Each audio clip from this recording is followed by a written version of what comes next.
Hi everyone and welcome to Bioequestrian, and today we are going to talk about canter transitions. Let's take the problem apart. It's not enough for us to say that you have to move back your calf, add leg, and that's it.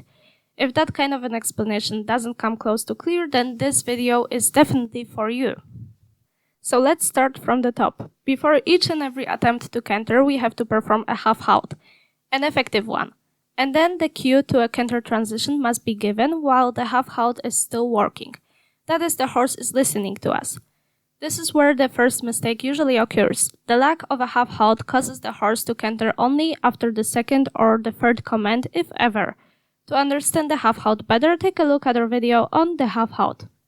Let's move forward with our canter transition. Move the outside calf back a little bit. That's what you've probably heard. So let's explain that real quick. Why should we actually do that? We'll talk about it again in the end.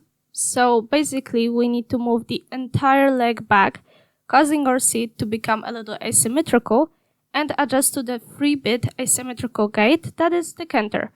It is worth noting that while cantering, the horse is slightly bent to one side. It's similar to turning, so it'll be easier to perform a canter transition while turning or on a circle. This bend makes it so important to canter on the right lead for proper balance. Once our horse has accepted the leg placement, we just need to relax the hip and let our horse rock our hip. If you need to sustain the movement or add an impulse to change the gait, you can use the inner calf as an impulse. We pay a lot of attention to the choice of words here, so when I'm talking about the calf, I mean the muscle between the ankle and the knee. And an impulse, in my understanding, is a brief and well-timed aid. This impulse will only work when the horse has the inner hind leg placed on the ground and when it is about to raise it off the ground. In any other moment, it will simply be ineffective. And that's basically it. What is the problem then, since a while ago we said it was so complicated? The problem is the timing, sensing and maintaining one's own balance and body awareness, despite the changing balance of the entire horse rider system. Let's get back to that backed up leg for a moment. In this position, it gives us not only control over the outer hip, but more importantly, the ability to leave the inner hip's movement up to the horse, so we can separate the action of the right and left hip. If we wanted to perform a trot to canter transition, the separation of the right and left becomes even more important. We already covered this in our video on the sitting trot. With these two facts put together, it becomes more obvious why we usually perform canter transition from sitting trot and not from a posting trot. It all makes sense and serves a purpose. The problem is also that the two hips should have different levels of tension. This requires a lot of skill and awareness of body tensions or childlike flexibility, to put it simply.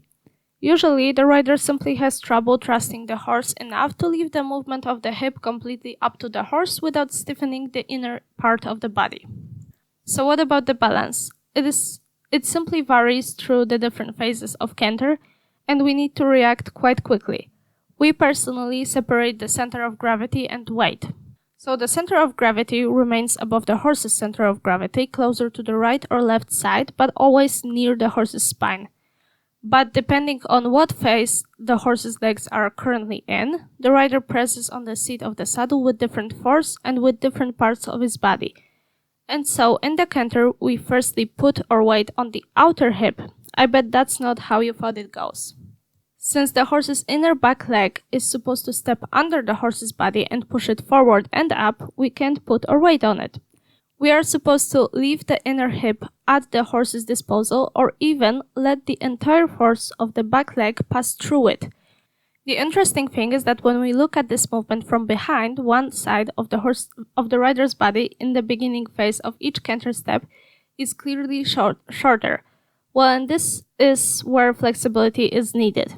It is not easy to shorten one side much more than the other, even for a moment. Therefore, if we tighten the body even a little bit, it causes us to lunge out of the saddle. Often because of that, we put our weight on the horse's shoulders, causing the horse to switch back to trot. That is, the horse lifts itself up as it is about to go into canter, and then tricks us and goes back to trot. Well, who is tricking whom here? The rider, instead of letting himself follow the movement, jumps on the horse's head and is surprised that it's not cantering. The instructor usually yells to use the whip, a leg, or something equally pleasant, and you have to start all over again. Okay, so we moved the leg back, the hip is prepared, so it's time to add the calf aid. We add the inner calf, sometimes I hear instructors say to add the outer calf, but as far as I'm concerned, it's supposed to be exactly the same calf as the hind leg the horse is supposed to raise at the moment. It's possible to canter using only the hip, and that's what I like best. If there is too little impulse, then we can use the calf aid. The rider, however, does not consist of the hips alone and the horse of the hind legs alone. Before we move on to the shoulders, let me just remind you that for a horse to canter nicely, it must pass the force from the hind end through its entire body up to the head. So the rider must also pass these same forces through his spine and use them so that the correct and clear signal is passed from the rider's hand and to the bit. The right signal is the one telling the horse which way we are going and that we want to move forward.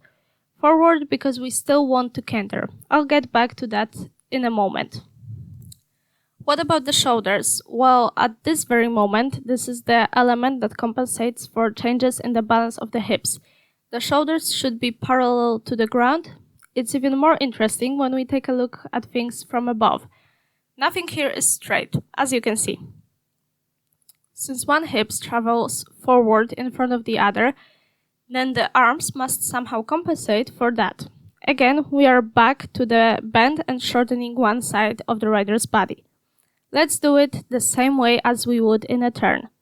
The inner arm is moved slightly towards the back in relation to the outer arm, and it all starts to make sense. The spine remains straight. Let's move on to what happens with the horse's front legs in canter. Let's focus on that first moment when the rider's outside leg is moved back and affects the horse's outside hind leg, which is placed on the ground. The hip is already going up along with the horse's inside hind leg, which is up at this point. I would like to mention that the horse's other two front legs are also up, so the whole arrangement thus stands on one hoof. Not only is the horse practically rearing up at this point, it is also on one leg. Interesting, right? Well, and the rider needs to make it all possible. First of all, we can't bend forward because then it's much harder for the horse. So the rider makes a wonderful smile to the audience and keeps the balance of the upper half of the body in place without bending forward or leaning towards the inside of the turn, because everything is being held up by only one leg. The remaining phases of canter are easy. We wait until our inside hip is being pressed towards the pommel in the front of our saddle, along with the horse now supporting its body only with the inside front hoof, and then the fun begins all over again. No matter if you are trying to do a trot canter, walk canter, halt canter, or you're trying to canter from backing up, you want to let your horse know that the hind outside leg is to stay on the ground, and the other legs are to lift almost simultaneously. Here, the backed up outer leg has an additional function, which is to stabilize the rider's legs and let the horse know that it's supposed to keep the outside leg on the ground. After all, the rider's leg weighs quite a bit. The timing is also so important. Do not try to do everything at once because it simply has no chance of working. You need to do it in the right order, and how? Well, the easiest way is the way children do it. Just do the canter transition using your hip and keep going. Intentionally, we don't mention what should you do with your reins or hands. The half halt, as we mentioned at the beginning, is essential. Make the half halt clear so that your horse knows more or less what it should be preparing for. Then why don't we mention the reins? Well, because what if you don't have them? As we mentioned, horse riding in accordance with the biomechanics is supposed to lead to its use in different riding variations and different disciplines. The reins are a precise and accurate tool for communication and make it easier. On the other hand, they are not essential. Simply maintaining contact in the canter as in any other gait and it will all be good. I am aware that this explanation is first of all complicated and secondly it probably is different than what was explained to you by riding instructors who were probably taught with the old school that's just how we do it, or because I say so. And most horses in riding schools may be insensitive to such subtle aids. I'm very frustrated by the fact that horses are kicked and squeezed with imprecise leg aids to the point that they don't read hip movements. They are also often ridden with a lot of hip movement, so chaotic that they no longer pay the slightest attention to it. However, we encourage you to use a riding technique that is more logical from a biomechanical point of view and thus more readable for the horse. Why is that? It frees up a lot of possibilities related to the use of the leg for the future. You can always take a look at the video on how to sit canter. I think it can clear some things up for you guys. And as per usual, we have prepared a little pro tip for you guys: the proper height of the horse in relation to the rider's hip capabilities matters. It is worth noting that you will have to pass the energy produced by the horse's hind end through your hips and spine. Young children on large horses with a strong hind end have a physiological problem with such strong forces.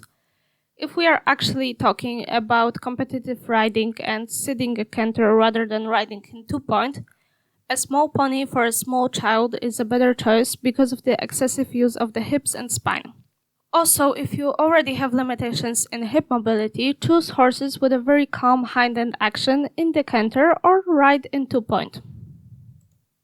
That is it for today, guys. We're hoping that you liked the video. If you did, give us a thumbs up and subscribe to this channel. You can always ask questions in the comments down below or send us an email at bioequestrianus@gmail.com. That is bioequestrianus in capital @gmail.com. Thank you guys so much for watching.